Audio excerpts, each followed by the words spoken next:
Praise Lord, जय मसीह की। मैं स्टैनली मैकवान, मेरे YouTube channel Hindi Gujarati Bible study में आपका स्वागत है। मेरे चैनल को आज अभी इसी वक्त आप सब्सक्राइब कर लीजिए और परमेश्वर ज्ञान में आप बढ़ते जाओ। मृत्यु के बाद क्या मृत्यु होने से इंसान की कहानी ख़त्म हो जाती है? क्या मृत्यु के बाद कोई दूसरा जन्म होता है किसी और जगह पर, किसी और स्वरूप में? क्या मृत्यु के बाद कोई और कहानी शुरू होती है? क्या मृत्यु के बाद कुछ है? ये स्वर्ग और नर्क क्या सही में कुछ है ऐसा? मृत्यु के बाद कौन सी कहानी शुरू होती है या कहानी ख़त्म हो जाती है? वो जानने के लिए मेरे साथ इस वीडियो में लगातार अंत तक बने रहो।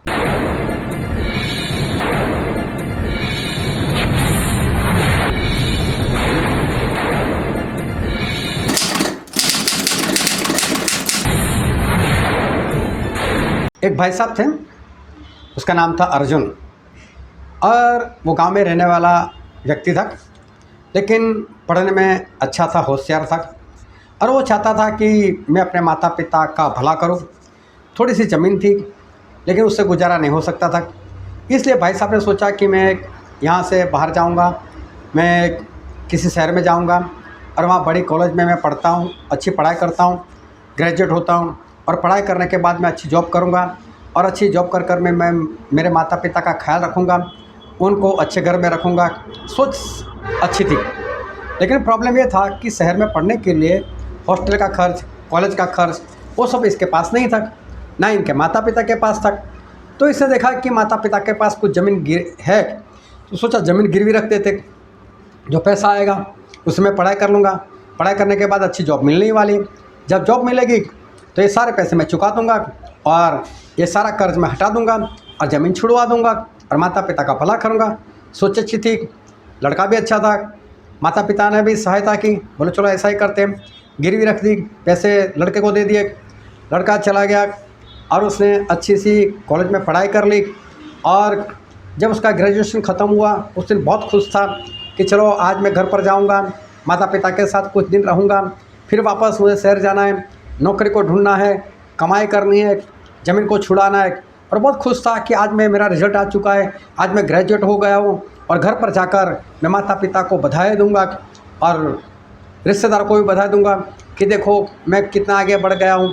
और जब वो बस में जा रहा था यही खुशी आनंद में, और जैसे ही उसका गांव आया, बस स्टैंड आया, जैसे ही वो बस से नीचे उतर गया तभी उसका मोहल्ले का कोई चाचा उसको मिल गया। उसने बोला, बेटा अर्जुन तू आ गया? अच्छा बेटा तू आ गया। बोले तेरी बहन बहुत बीमार है, जल्दी से घर पर जा, तेरी बहन बहुत बीमार पड़ी हुई।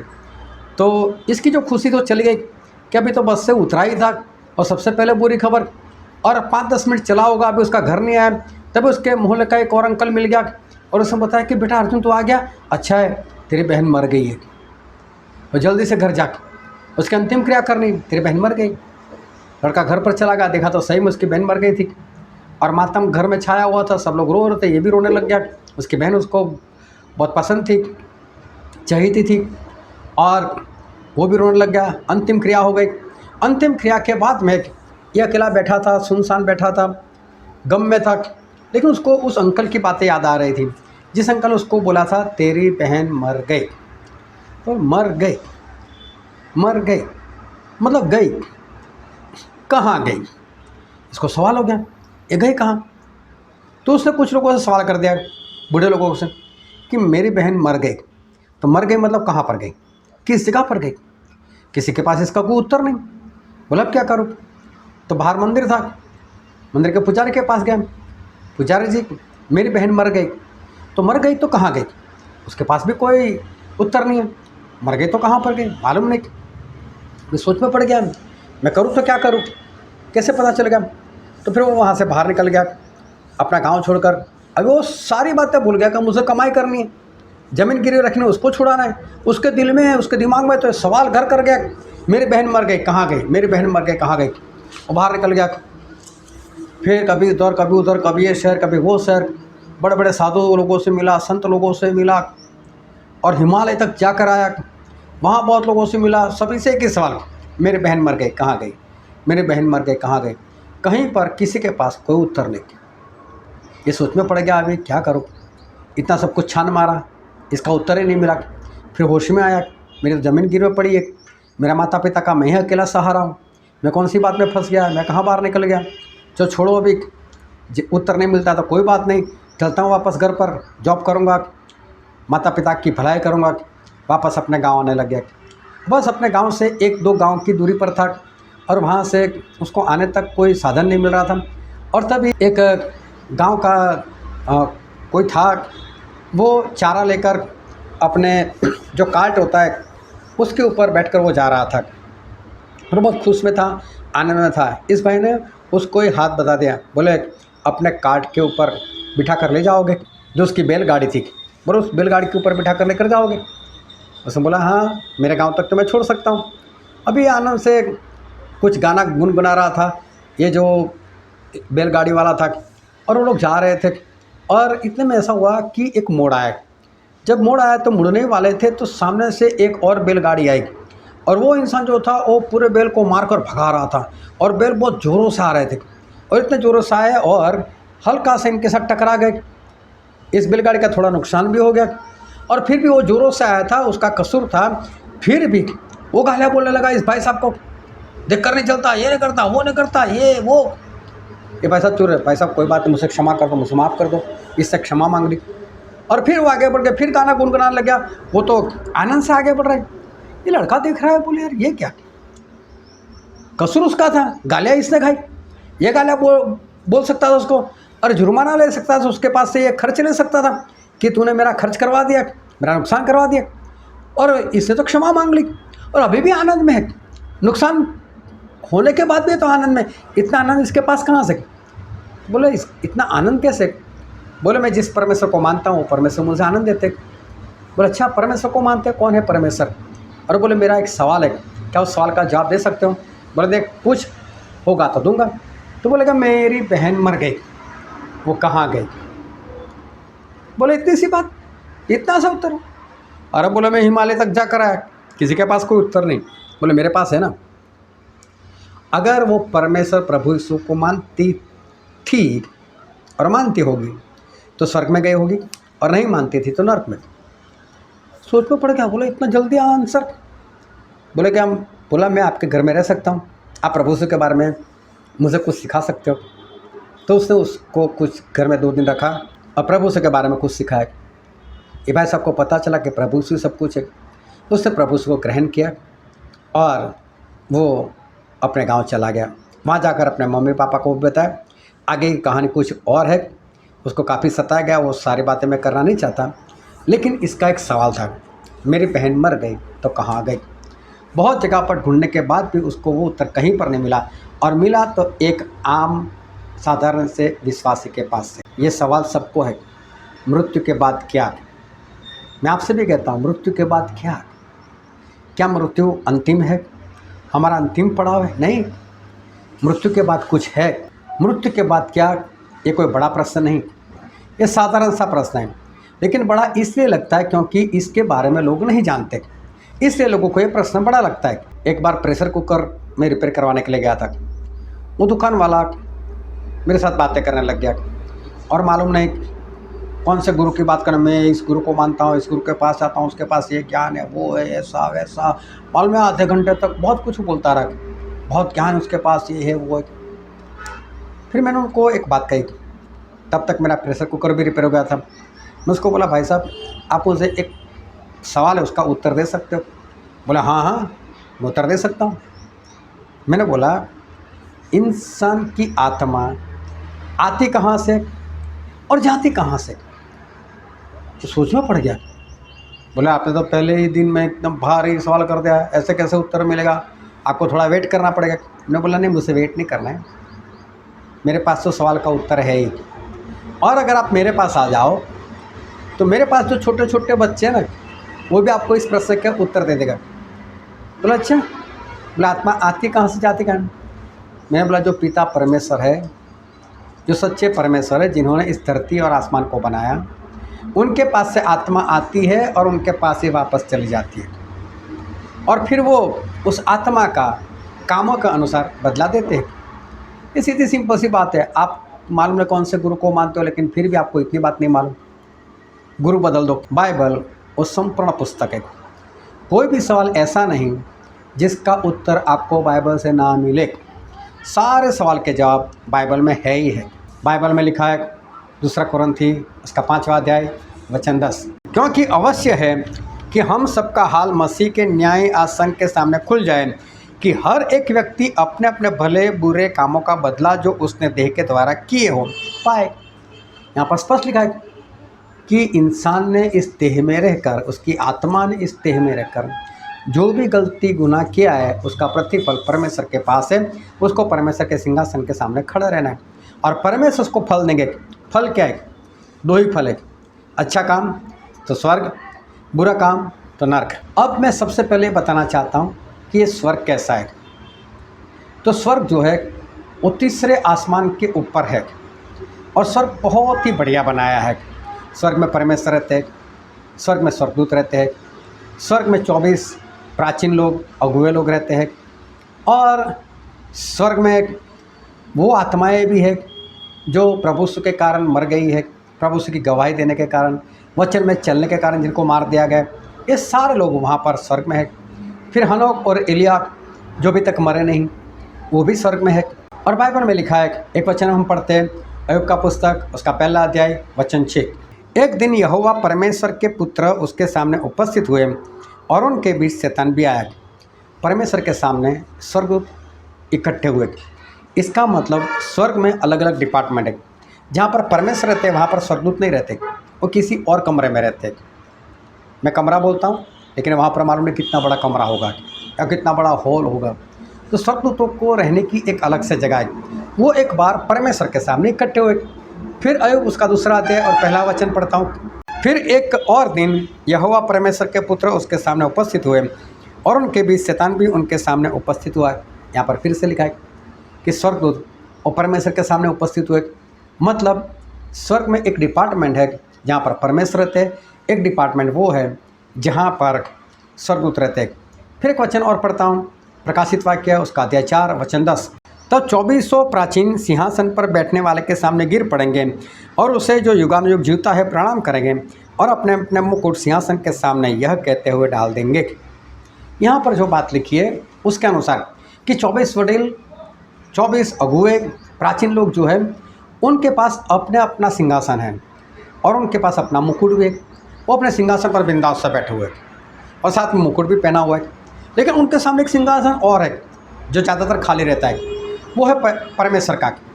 और जब कभी परमेश्वर उस कमरे में जहाँ पर 24 लोग रहते हैं, स्वर्ग की बात है लेकिन ये अलग से डिपार्टमेंट है, जब परमेश्वर उस सिंहासन के ऊपर बैठने के लिए आते हैं तो ये 24 प्राचीन लोग क्या अचानक परमेश्वर आए, उठ जाते, दंडवत करते और मुकुट फेंक देते।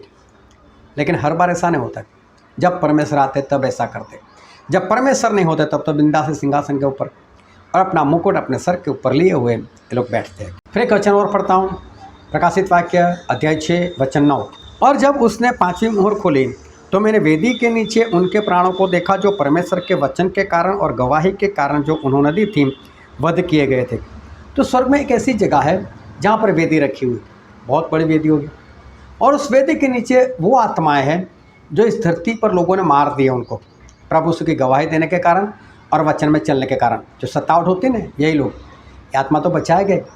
लेकिन स्वर्ग में एक ऐसी जगह, मतलब कि एक डिपार्टमेंट अलग, जहाँ पर ये आत्माएं उस वेदी के नीचे है। तो एक डिपार्टमेंट ये भी है जिसमें ये सारी आत्माएं हैं। फिर एक वचन और पढ़ते हैं, प्रकाशित वाक्य उसका 11वां अध्याय वचन 3 और 4। और मैं अपने 2 गवाहों को यह अधिकार दूंगा कि टाट ओढ़े हुए 1260 दिन तक भविष्यवाणी करे। ये वही जैतून के 2 पेड़ और दिवट हैं जो पृथ्वी के प्रभु के सामने खड़े रहते हैं। यहाँ पर 2 गवाहों की बात की है, अभी हमारा सब्जेक्ट नहीं, लेकिन ये दोनों वो एलिया और हनोक है जो अभी तक मरे नहीं। और वो लोग कहाँ पर है? वो पिता परमेश्वर के सामने खड़े रहते हैं। स्वर्ग में जहाँ पर परमेश्वर है, ये सब अलग अलग डिपार्टमेंट है। एक जहाँ पर परमेश्वर रहते हैं, एक जहाँ पर स्वर्गदूत रहते हैं, एक जहाँ पर 24 प्राचीन रहते हैं, एक जहाँ पर मरी हुई आत्मा जो जिंदा होकर, मतलब जो आत्मा है वहाँ पर है वो रहते हैं। सब डिपार्टमेंट अलग अलग हैं। तो आज स्वर्ग ऐसा है। पर जब प्रभु से इस धरती पर आ जाएंगे दूसरी बार और 1000 साल का राज यहाँ पर करेंगे, उसके बाद स्वर्ग बदल दिया जाएगा और फिर नया यरूशलेम आएगा और नया यरूशलेम कैसा है? तो बाइबल में लिखा है, हम वचन पढ़ते हैं प्रकाशित वाक्य उसका अध्याय 21 और 9 से लेकर 24 वचन तक। फिर जिन 7 स्वर्गदूतों के पास 7 पिछली विपत्तियों से भरे हुए 7 कटोरे थे, उनमें से एक मेरे पास आया और मेरे साथ बातें करके कहा, इधर आ, मैं तुझे दुल्हन अर्थात मेमने की पत्नी दिखाऊंगा। और वह मुझे आत्मा में एक बड़े ऊंचे पहाड़ पर ले गया और पवित्र नगर यरूशलेम को स्वर्ग पर से परमेश्वर के पास से उतरते दिखाया। परमेश्वर की महिमा उसमें थी और उसकी ज्योति बहुत ही मूल्यवान पत्थर अर्थात बिल्लोर के समान यशब की नाई स्वच्छ थी। और उसकी शहरपनाह बड़ी ऊंची थी और उसके 12 फाटक और फाटकों पर 12 स्वर्गदूत और उन पर इजराइल के 12 गोत्रों के नाम लिखे थे। पूर्व की और 3 फाटक, उत्तर की और 3 फाटक, दक्षिण की और 3 फाटक और पश्चिम की और 3 फाटक थे। और नगर की शहरपनाह की बाहर नींव थी और उन पर मेमने के 12 प्रेरितों के 12 नाम लिखे थे। और जो मेरे साथ बातें कर रहा था उसके पास नगर और उसके फाटकों और उसकी शहरपनाह को नापने के लिए एक सोने का गज था और वह नगर चौकोर बसा हुआ था और उसकी लंबाई चौड़ाई बराबर थी। और उसने उस गज से नगर को नापा तो 750 कोस का निकला और उसकी लंबाई और चौड़ाई और ऊंचाई बराबर थी। और उसने उसकी शहरपनाह को मनुष्य के अर्थात स्वर्गदूत के नाप से नापा तो 144 हाथ निकली। और उसकी शहरपनाह की जुड़ाई यशब की थी और नगर ऐसे चोखे सोने का था स्वच्छ कांच के समान हो। और उस नगर की नींवें हर प्रकार के बहुमूल्य पत्थरों से संवारी हुई थी।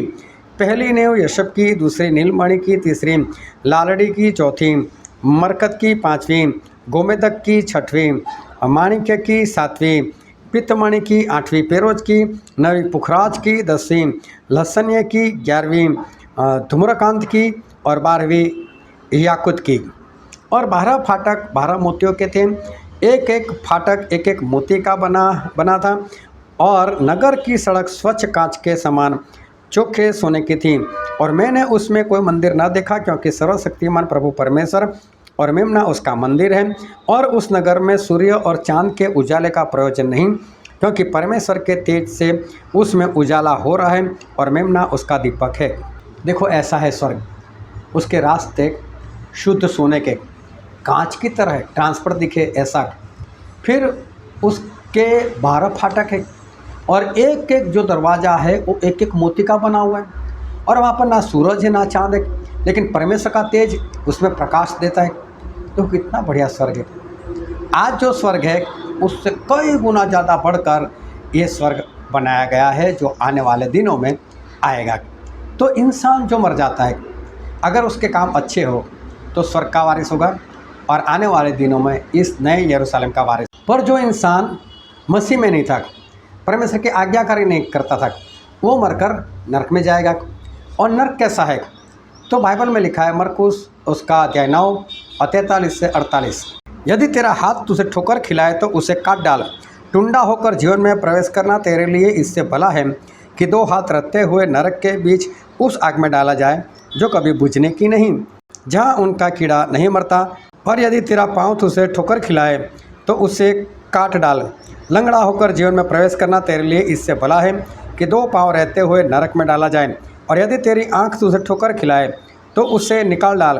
काना होकर परमेश्वर के राज्य में प्रवेश करना तेरे लिए इससे भला है कि 2 आँख रहते हुए तू नरक में डाला जाए, जहाँ उनका कीड़ा नहीं मरता और आग नहीं बुझती।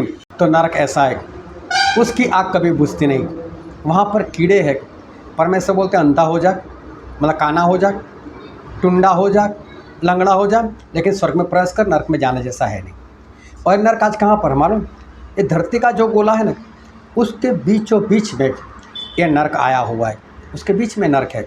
और प्रभु यीशु के 1000 साल के बाद ये धरती चली जाएगी तो नरक भी चला जाएगा। और नरक चला जाएगा तो उसके बाद जो नया यरूशलेम आएगा उसके बाहर जितनी भी जगह है वो सारी नरक में बदल जाएगी और वहाँ पर भयानक सी आग होगी और उसका तलिया नहीं है, पैर रखने की जगह नहीं। जिस तरह से शून्य अवकाश में मतलब जहाँ पर गुरुत्वाकर्षण नहीं है वहाँ पर लोग ऐसे ही हवा में घूमते रहते हैं, वैसे ही इस जगह पर लोग घूमते रहेंगे, लेकिन चारों ओर आग होगी। और मालूम इसको क्या कहा गया? इसको कहा गया आग की झील। और बाइबल में हम पढ़ते हैं प्रकाशित वाक्य उसका अध्याय 20 वचन 14, और मृत्यु और अधोलोक भी आग की झील में डाले गए। यह आग की झील तो दूसरी मृत्यु है, यहाँ पर लिखा है आग की झील, और उसे दूसरी मृत्यु कहा गया। फिर एक वचन और पढ़ते हैं उसका 21वां अध्याय और वचन 8, पर डरपोकों और अविश्वासियों और घिनौनों और हत्यारों और व्यभिचारियों और टोन्हों और मूर्ति पूजकों और सब झूठों का भाग उस झील में मिलेगा जो आग और गंधक से जलती रहती है। यह दूसरी मृत्यु है। यहाँ एक बार फिर लिखा है आग की झील। झील का मतलब होता है समुंदर। समुंदर कितना बड़ा होता है सोचो, इससे भी कई गुना ज़्यादा बड़ी आग की झील है। वो भयानक सी आग होगी, उस आग में लोग तड़पेंगे, लेकिन कभी भी वहाँ से उनका छुटकारा नहीं होगा। आप क्या पसंद करोगे, नरक में जाना या स्वर्ग में जाना? मैं बोलता हूँ स्वर्ग में जाना पसंद करो, नरक में जाने जैसा है ही नहीं।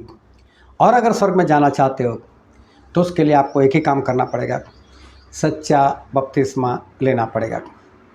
सच्चा बपतिस्मा क्या है उसकी लिंक डिस्क्रिप्शन में है, देख लेना।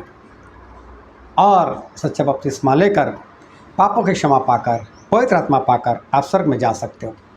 परमेश्वर आपको आशीष दे। आमीन।